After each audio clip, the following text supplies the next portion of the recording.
Film के starting scene में हम एक फैमिली को देख पाते हैं जिसमें माँ और बेटा होता है। वो दोनों किसी दूसरे शहर के लिए रवाना हो रहे थे क्योंकि जैक के मदर की इस शहर में ट्रांसफर हो रहा था। जैक यहाँ पर आकर कुछ ज्यादा खुश नहीं था क्योंकि वो पहले न्यूयॉर्क से अब वो नए घर में पहुंच चुके थे। जैक बाहर अपने गाड़ी से सामान निकालने लग जाता है कि तभी उसे एक नेबर दिखती है जो कि उसी के एज की एक लड़की थी। लड़की दिखने में काफी खूबसूरत थी। तभी वो जैक को अपने पास बुलाती है। यहाँ पर दोनों एक दूसरे को अपना नाम इंट्रोड्यूस करवाते हैं। पता चलता है कि इस लड़की का नाम हैना था। दोनों आपस में बात कर ही रहे थे कि तभी वहाँ पर हैना के डैड आ जाते हैं और वो जैक से कहने लग जाते हैं कि तुम हमारे घर किस लिए आए हो, आइंदा इधर वापस मत दिख जाना। उसकी ऐसी बात सुनकर जैक को अच्छा नहीं लगता। घर आकर जैक जब अपना सामान निकाल रहा होता है तो उसे अपने फादर की पिक्चर मिलती है। दरअसल जैक के फादर गुजर चुके हैं। अपने फादर की पिक्चर को देखते हुए जैक काफी उदास हो जाता है। अगले दिन हम देखते हैं कि जैक अपने मदर के साथ अपने कॉलेज जाता है। वहाँ पर उसे एक लड़के से मुलाकात होता है जो कि वो उसे बताता है कि फ्राइडे को कॉलेज में पार्टी है, तुम जरूर आना, हम मिलेंगे। यह कहकर वो यहाँ से चला जाता है। कॉलेज के बाद जब जैक वापस घर आता है तो उसे हैना दिखाई देती है। यहाँ पर हैना अपने डैड वाले बात पर जैक से माफी मांगती है। जैक भी कहता है कि कोई बात नहीं। हैना कहती है कि यहाँ पर तुम क्योंकि नए हो इसीलिए मैं तुम्हें एक बहुत ही खास जगह पर लेकर जाना चाहती हूँ। एक ऐसी जगह जो तुमने पहले कभी भी नहीं देखी होगी और तुम्हें वहाँ पर बहुत ही मजा आएगा। दोनों मिलकर कुछ समय के बाद एक अम्यूजमेंट पार्क में जाते हैं। यह जगह बहुत ही सालों से बंद पड़ा हुआ था। जैक को हैना के साथ बहुत अच्छा लग रहा था। यहाँ पर वो दोनों काफी बातें करते हैं। कुछ समय बिताने के बाद वो दोनों अपने घर आ जाते हैं। यहाँ पर जैक हैना से पूछता है कि क्या तुम इस वीक मेरे साथ कहीं घूमने के लिए चलोगी? तब हैना कहती है ठीक है, सोच कर जवाब दूंगी। तभी वहाँ पर हैना के डैड दोबारा से आ जाते हैं। फिर से जैक पर गुस्सा होते हुए उसे कहते हैं कि मैंने तुम्हें मना किया था ना, खबरदार, ये तुम्हारी लास्ट वार्निंग है। जैक वहाँ से चला जाता है और अपने घर जाकर पढ़ने लग जाता है कि तभी उसे हैना के घर से कुछ अजीब तरह से आवाजें आने लग जाती हैं। ऐसा लग रहा था कि हैना रो रही हो। हैना के डैड उससे कह रहे होते हैं कि अब तुम घर से बाहर नहीं जाओगी। तब हैना कहती है कि मैं नए दोस्त बनाना चाहती हूँ। उसके डैड उस पर और भी गुस्सा करते हुए चिल्लाने लग जाते हैं। कहते हैं कि नहीं, आवाजें उनकी बढ़ते जा रही थीं। जैक को लगता है कि हैना के डैड उसे मार रहे हैं। वो पुलिस को कॉल करके बुला लेता है और जब पुलिस वहाँ पर आती है तब उसके फादर कहते हैं हैना तो 2 दिनों से घर पर है ही नहीं, वो अपनी मदर के साथ दूसरे शहर गई हुई है। तब जैक कहता है कि नहीं, मैंने अपने आंखों से हैना को यहाँ पर देखा है और मैं उससे मिलकर आ रहा हूँ। पुलिस हैना के घर के अंदर तो जाती है लेकिन कहीं पर भी उसे हैना नहीं दिखाई दे रही थी। जैक की मदर हैना के फादर से माफी मांगती हैं, लेकिन जैक अच्छे से जानता था कि उसने अपनी हैना को कहीं पर छुपा रखा है। जैक को समझ में नहीं आ रहा था कि वो हैना की मदद कैसे और किस तरह करे। उसने अपने उसी दोस्त के पास कॉल करता है जिसने कॉलेज में पार्टी के लिए इनवाइट किया हुआ था। वो लड़का जब उसके घर आता है तब जैक उसे बताता है कि एक आदमी ने अपनी बेटी को अपने ही घर में कैद करके रखा हुआ है, वो उस पर जुल्म कर रहा है और मैंने तुम्हें यहाँ पर इसलिए बुलाया ताकि तुम मेरी मदद में अपना हाथ बढ़ा सको। यहाँ पर वेट कर रहे होते हैं कि कब उन्हें चांस मिले और वो दोनों हैना के घर में घुस जाए कि तभी दोनों देखते हैं कि हैना के फादर अपनी गाड़ी लेकर कहीं चले जाते हैं और यहाँ पर अब उनके पास एक अच्छा मौका मिल चुका था। वो किसी तरह से हैना के घर के अंदर चले तो जाते हैं लेकिन हैरान कर देने वाली बात तो यह था कि उन्हें हैना कहीं पर भी दिखाई नहीं दे रही थी। इसीलिए जब हैना उन्हें कहीं पर भी नहीं मिलती तब वो दोनों बेसमेंट में जाते हैं जहाँ पर हैना के फादर ने ट्रैप लगा रखा था। वो वहाँ से बाहर आ जाते हैं कि तभी यहाँ इन्हें एक शेल्फ दिखाई दे पड़ती है जिसके अंदर बहुत सारे बुक्स पड़े हुए थे जो कि सारे के सारे बुक्स एक ही राइटर के लिखे गए थे। शेल्फ पर लॉक लगा हुआ था। यहाँ पर जैक का दोस्त बताता है कि ये राइटर सिर्फ हॉरर बुक्स लिखा करता था और पता नहीं कहाँ गायब हो गया कि तभी वहाँ पर हैना आ जाती है। वो दोनों बहुत ही बुरी तरह से डर जाते हैं। डर जाने की वजह से उनके हाथ से वो बुक नीचे गिर जाती है। उस बुक का लॉक टूट जाती है और वो खुल जाती है। उस बुक से बहुत ही खतरनाक तरीके से लाइट निकलने लग गई थी। देखते ही देखते उस बुक से एक व्हाइट कलर का गोरिल्ला बाहर आ जाता है जो कि उसी का कैरेक्टर था। वो अचानक से जैक के दोस्त पर अटैक कर देता है लेकिन जैक उसे बचा लेता है। फिर वो व्हाइट गोरिल्ला घर से बाहर निकल जाता है। उसके तबाही मचाने की वजह से घर के अंदर शेल्फ के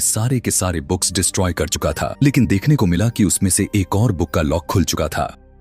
पता चलता है कि व्हाइट वाले गोरिल्ला का नाम स्नोमैन था। हैना के साथ जैक और उसका दोस्त तीनों भागते हुए एक आइस गल्फ में आ जाते हैं जहाँ पर बहुत सारे आइस थी। हैना कहने लग जाती है कि हमें किसी तरह करके स्नोमैन को वापस बुक में भेजना होगा, लेकिन स्नोमैन बुक को नीचे गिरा देता है। अपनी जान बचाने के लिए तीनों भागकर एक जगह पर छुप जाते हैं, लेकिन स्नोमैन वहाँ पर भी आ जाता है। अभी स्नोमैन उन तीनों पर अटैक करके उन्हें मार ही पाता कि तभी पीछे से बुक लेकर हैना के फादर आ जाते हैं। बुक को खोलते हुए वो स्नोमैन को उस बुक के अंदर कैद कर देते हैं। गाड़ी में बैठाकर फिर वो तीनों पर गुस्सा होने लग जाते हैं। यहाँ पर जैक को शक होने लग गया था कि इन सभी बुक्स को लिखने वाला कोई और नहीं बल्कि हैना के फादर ही हैं। जब वो सभी घर पहुँचते हैं तब हैना के फादर जैक से कहते हैं, तुमने जो कुछ अपनी आंखों से देखा वो सब के सब भूल जाओ। लेकिन उनके मना करने के बावजूद भी जैक पूछने लग जाता है कि असल बात क्या है, आखिर हमसे क्यों छुपा रहे हैं। तब यहाँ पर हैना के फादर बताने लगते हैं कि जब मैं छोटा हुआ करता था तब उस टाइम मुझे एक एलर्जी थी जिसकी वजह से मैं बाहर नहीं जा सकता था। बाहर के बाकी के बच्चे मेरे विंडो पर पत्थर मार मार कर मुझे सताया करते थे और मैं घर के अंदर ही रह रहकर इन सभी बुक्स को लिखा करता था। मैंने ये सारे के सारे हॉन्टेड बुक्स को लिख डाली और पता नहीं क्यों आखिर क्या हुआ कि उनके अंदर के मौजूद कैरेक्टर्स जिंदा होने लग गए हैं। अब ये बुक्स से बाहर ना निकल जाए इसीलिए मैंने इन सारे बुक्स पर लॉक भी लगा रखा है। हैना के फादर उसे कहते हैं कि यहाँ पर रहना अब सेफ तो बिल्कुल भी नहीं है, इसीलिए सारे के सारे बुक्स को उठाओ, हम रहने के लिए कहीं और जा रहे हैं। कि तभी हैना के फादर की नजर एक और खुले हुए बुक पर जाती है और उसके पास ही चेयर पर एक वुडन डॉल बैठा हुआ दिखाई दे पड़ता है जो कि उस बुक का कैरेक्टर था। हैना के फादर चालाकी के साथ उस डॉल को वापस बुक में भेजने की कोशिश में लग जाते हैं, लेकिन वो वुडन डॉल समझ जाता है और उन सारे बुक्स में आग लगा देता है और छोटे छोटे टॉयज की आर्मी तैयार करने लग जाता है जो कि फौरन से उन सभी पर अटैक करने लग जाते हैं। लेकिन जैक और उसका दोस्त उन टॉयज को आग में जला देते हैं, लेकिन देखते हैं कि वो सभी टॉयज दोबारा से जिंदा होने लग जाते हैं। सभी अब अपनी जान बचाने के लिए घर से बाहर निकल जाते हैं, लेकिन ये सभी देख पाते हैं कि उस वुडन डॉल ने उन सभी को जलाने से पहले उनमें से सभी कैरेक्टर यानी सभी मॉन्स्टर्स क्रिएचर को बाहर निकाल चुका था और वे सारे के सारे क्रिएचर पूरे शहर में तबाही मचाने लग गए थे। यह देखने के बाद वो काफी डर जाते हैं और परेशान हो जाते हैं और कहने लगते हैं कि हमें किसी न किसी तरह उस वुडन डॉल को ढूंढ कर ही रहना होगा वरना बहुत बुरा हो जाएगा। इसीलिए जैक अब हैना के फादर को आइडिया देता है कि आप कहानी को दोबारा से लिखें जिसमें ये हो कि ये सारे के सारे कैरेक्टर्स अपने अपने बुक्स में वापस चले जाएं और यही एक तरीका है उन्हें वापस उस बुक्स में भेजने का। यह सुनने के बाद हैना के फादर कहते हैं कि ये आइडिया तो काफी अच्छी है, लेकिन जिस टाइपराइटर मैं इस बुक को लिखता हूँ वो मैंने कॉलेज में छुपाया हुआ है। अब बिना वक्त गवाए सभी कार में बैठकर निकल जाते हैं। देखने को मिला कि रास्ते में एक बहुत ही बड़ा इंसेक्ट उनकी गाड़ी रोक लेता है और ये भी उन्हीं बुक्स की एक कैरेक्टर था। वो इंसेक्ट काफी गुस्से में आकर उनकी गाड़ी को निचोड़ने मरोड़ने लग जाता है, लेकिन उससे पहले सभी गाड़ी से निकलकर पास के ही एक स्टोर में आ चुके थे। लेकिन पता चलता है कि स्टोर में भी एक वेयरवुल्फ था जो कि वहाँ पर रखा हुआ मीट को बहुत ही अजीब तरीके से खा रहा था। वेयरवुल्फ को उनकी भनक लग जाती है और वो उन पर अटैक कर देता है। किसी तरह से स्टोर का दरवाजा बंद करके बाहर तो आ जाते हैं, लेकिन वेयरवुल्फ दरवाजा तोड़कर बाहर आ जाता है। यहाँ पर वो बहुत ही गुस्से में नजर आ रहा था, उनकी तरफ तो तेजी के साथ बढ़ने लग जाता है कि तभी जैक की आंटी आ जाती है जो कि पहले से ही इसी शहर में रहती थी। जैसे ही वेयरवुल्फ उन पर अटैक करने के लिए दोबारा से बढ़ता है तो वो अपनी गाड़ी से उसे टक्कर मार देती हैं और वो सीधा एक डस्टबिन जाकर गिरता है और काफी जख्मी हो जाता है। जैक अपने आंटी से कहने लग जाता है कि प्लीज आप मॉम के पास चली जाए, यहाँ पर बहुत खतरा है। जिसके बाद वो कॉलेज तक जाने के लिए एक कब्रिस्तान का रास्ता चुनाव करते हैं। वहाँ पर जैक देखता है कि हैना पर मून लाइट्स पड़ने की वजह से वो काफी चमक रही होती है कि तभी वहाँ पर देखते ही देखते सभी ग्रेव्स के अंदर से मुर्दे बाहर आने लग जाते हैं। सभी डेड बॉडीज उन पर अटैक करने की कोशिश करने लग जाती हैं, लेकिन वे सभी बहुत ही कोशिश करने के बाद उस कब्रिस्तान से बाहर निकल आते हैं और कॉलेज की तरफ दौड़ने लग जाते हैं। कॉलेज में आते ही टाइपराइटर को ढूंढने लग जाते हैं। जैक के पूछने पर कि हैना मून की वजह से क्यों चमक रही थी, तब हैना के फादर उससे कहते हैं कि ठीक है, मैं तुम्हें बता देता हूँ कि आखिर हैना क्या है। बताता है कि वो भी मेरा लिखा गया एक कैरेक्टर ही है। मैं अपने कमरे में रहते रहते बहुत ही अकेला रह गया था, इसीलिए मैंने यह सोचा कि मैं यह बुक लिखता हूँ और उसमें एक ऐसा कैरेक्टर बनाता हूँ बिल्कुल इंसान जैसा दिखे और इस दुनिया को दिखने में एकदम रियल लगे। ऐसा करने के बाद मैं उस बुक को खोलकर हैना को बाहर निकाल लिया और वजह भी यही थी कि मैं उसे अपने घर से बाहर नहीं जाने देता था और तुमसे या फिर किसी और से मिलने नहीं देता था ताकि किसी को पता ना चल जाए। इवन ये बात हैना को भी नहीं पता वरना उसे बहुत दुख होगा। यहाँ पर जैक को समझ आ गया था कि हैना के फादर दिल के अच्छे हैं।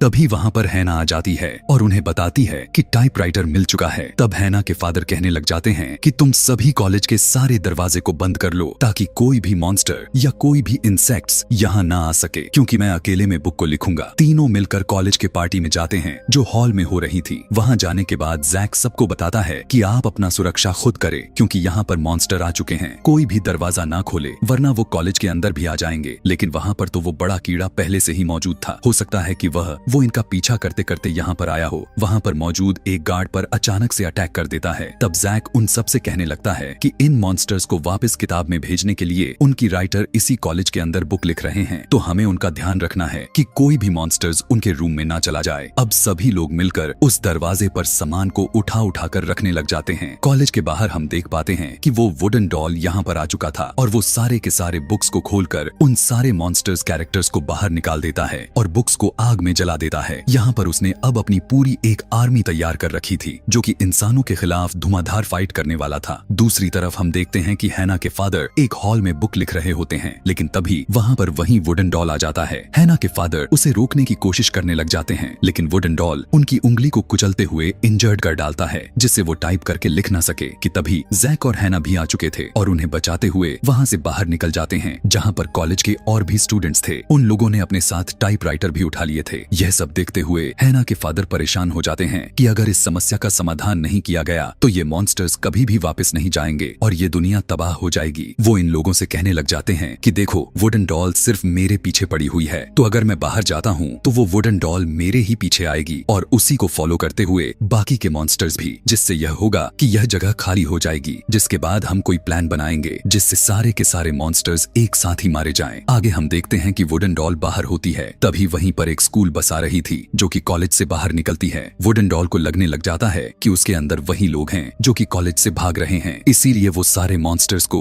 उस बस के पीछे लगा देता है। सारे मॉन्स्टर मिलकर उस बस को डिस्ट्रॉय कर देते हैं और जब सब मॉन्स्टर्स उस बस का दरवाजा खोलकर देखते हैं तो वहाँ पर हैना के फादर की जगह डम्मी रखा गया था। उसी बस में ट्रैप भी सेटअप कर दिया गया था। बस का दरवाजा खोलते ही वहाँ पर एक बॉम्ब एक्सप्लोड हो जाता है। धमाका इतना तेज था कि वहाँ मौजूद सारे के सारे मॉन्स्टर्स के चीथड़े उड़ जाते हैं। फिर दूसरे बस में हम देख पाते हैं कि जैक उसका दोस्त के साथ हैना और हैना के फादर जा रहे होते हैं। फौरन से वो लोग एम्यूजमेंट पार्क की तरफ निकल लेते हैं जहाँ पर पहले जैक और हैना जा चुके थे। वहाँ पर जैक टाइपराइटर पर वही राइट करने लग जाता है जो कि हैना के फादर बोले जा रहे थे, क्योंकि कुछ मॉन्स्टर्स अभी भी बचे हुए थे। वो धमाके में जलने की वजह से कुछ वक्त तो रुके तो जरूर थे, लेकिन हमेशा के लिए मारना बिना बुक के पॉसिबल ही नहीं था। वहाँ पर वो वुडन डॉल भी आ जाता है जो कि एक आखिरी बचे हुए बुक को खोल देता है और उसमें से बहुत ही खतरनाक मॉन्स्टर बाहर आ जाता है। वो इतना खतरनाक मॉन्स्टर था कि अगर कोई भी उसके पास आता वो उसे खाकर खत्म कर देता था। अब जैसा कि इनके पास ज्यादा समय नहीं बचा हुआ था, इसीलिए हैना के फादर जैक से कहने लग जाते हैं कि अब आगे की कहानी तुम खुद लिखो, क्योंकि तुम मुझे समझदार लगते हो। और खुद वो उस मॉन्स्टर को रोकने के लिए चले जाते हैं, लेकिन जैसे ही हैना के फादर उस मॉन्स्टर के सामने जाते ही हैं तो वो उन्हें अपने अंदर निगल जाता है। दूसरी तरफ जैक हैना के साथ उसके साथी को दिखाया गया जो कि उस बुक को कंप्लीट कर रहे होते हैं, लेकिन उन्हें ऐसा करते हुए वो वुडन डॉल देख लेता है। उन्हें रोकने के लिए सभी मॉन्स्टर्स को उनके पीछे लगा देता है। दरअसल वो तीनों एक बड़े झूले पर बैठकर टाइप कर रहे होते हैं, लेकिन उन सारे मॉन्स्टर्स के अटैक से झूला टूटकर नीचे गिर जाता है। लेकिन अच्छी बात तो यह था कि वो तीनों बच गए थे और यहाँ पर जैक भी उस बुक को कंप्लीट कर चुका था, लेकिन इस बारे में उन मॉन्स्टर्स को बिल्कुल भी नहीं पता था कि इतनी जल्दी बुक कोई कैसे लिख सकता था। लेकिन यहाँ पर तो जैक के इंटेलिजेंस की कमाल थी कि उसने उस बुक को कंप्लीट कर चुका था। अब बस काम कुछ ऐसा था कि जैसे ही उस बुक को पहले की तरह खोला गया तो सारे के सारे बचे हुए मॉन्स्टर्स उस बुक के अंदर चले जाएंगे, यहाँ तक कि उन सभी मॉन्स्टर्स के साथ साथ हैना भी चली जाएगी। लेकिन जैक ऐसा नहीं चाहता था। तब वो सोच में पड़ा जाता है कि मैं बुक खोल दूं या फिर रहने दूं, लेकिन इससे पहले वो हैना को भी बता देता है कि तुम भी एक इमेजिनरी हो, क्योंकि तुम भी इन्हीं के जैसे बुक से आई हो। यहाँ पर हैना हैरान कर देने वाली बात बोलती है कि मैं जानती थी, मैं तुम्हें हर्ट नहीं करना चाहती थी, तुम्हारे साथ रहकर मैं यह फील करवाना चाहती थी कि मैं भी एक इंसान हूँ। यही बात करते हुए वो अचानक से उस बुक को जैक से छीनकर उसे खोल देती है। बुक के खुलते ही आसमान से कुछ रोशनी जैसा आता है और सारे मॉन्स्टर्स उस बुक के अंदर चले जाते हैं। इधर वो वुडन डॉल भी, जो हैना के फादर को मारने के करीब आ चुका था, जाते हुए कहता है कि मैं लौट कर जरूर आऊंगा। इसके बाद हम देख पाते हैं कि हैना भी ग्लो करने लग जाती है और उस बुक के अंदर जाने लगती है, लेकिन जैक काफी उदास हो चुका था। वो यह बिल्कुल भी नहीं चाहता था कि वो बुक के अंदर जाए। वो उसे रोकने की काफी कोशिश करता है, लेकिन हैना बाकी के मॉन्स्टर्स की तरह उसी बुक में चली जाती है। इसके बाद बुक के बंद होते ही जैक और हैना के फादर बहुत ज्यादा उदास हो जाते हैं, क्योंकि वो उससे प्यार जो करते थे। अगले सीन में हमें दिखाया गया कि शहर की हालात पहले के जैसा हो चुका था, सब कुछ नॉर्मल हो गया था, लेकिन जैक अभी भी हैना को बहुत मिस करता था। फिर वो एक दिन अपने कॉलेज जाता है तो उसे हैना के फादर दिखते हैं, जो कि वहाँ के प्रोफेसर बन चुके थे। ऑफ टाइम पर वो दोनों हैना के बारे में बातें करते हुए दिखाए जाते हैं कि तभी जैक को हैना दिखाई दे पड़ती है। हैना के फादर जैक से कहते हैं कि सरप्राइज, ये देखो मैंने एक नई बुक लिखा है जिसके जरिए हैना इस दुनिया में वापस आ गई क्योंकि मैं जानता था तुम हैना को पसंद करने लगे थे और खुद हैना भी। दोनों यहाँ पर एक दूसरे से मिलकर काफी खुश हो जाते हैं। यह देखकर हैना के फादर भी बहुत खुश दिखाई दे रहे थे। इसके बाद हम हैना के फादर को टाइपराइटर के सामने देखते हैं। पता चलता है कि उस टाइपराइटर पर कोई अपने ही आप राइट किए जा रहा था। लास्ट में यह लिखा हुआ था द इनविजिबल बॉयज रिवेंज, यानी एक ऐसा मॉन्स्टर था जो कि इनविजिबल था और वो उनसे रिवेंज यानी बदला लेने वाला था। यह देखने के बाद तो हैना के फादर के तो गुस्बम्प्स खड़े हो जाते हैं कि अभी भी कुछ भी ठीक नहीं हुआ, नॉर्मल नहीं हुआ था। और इसी के साथ यह कहानी यहीं पर खत्म हो जाती है। ऐसे ही और भी मजेदार कहानी देखने के लिए नीचे कमेंट में नेक्स्ट लिखना ना भूलें। Thanks for watching.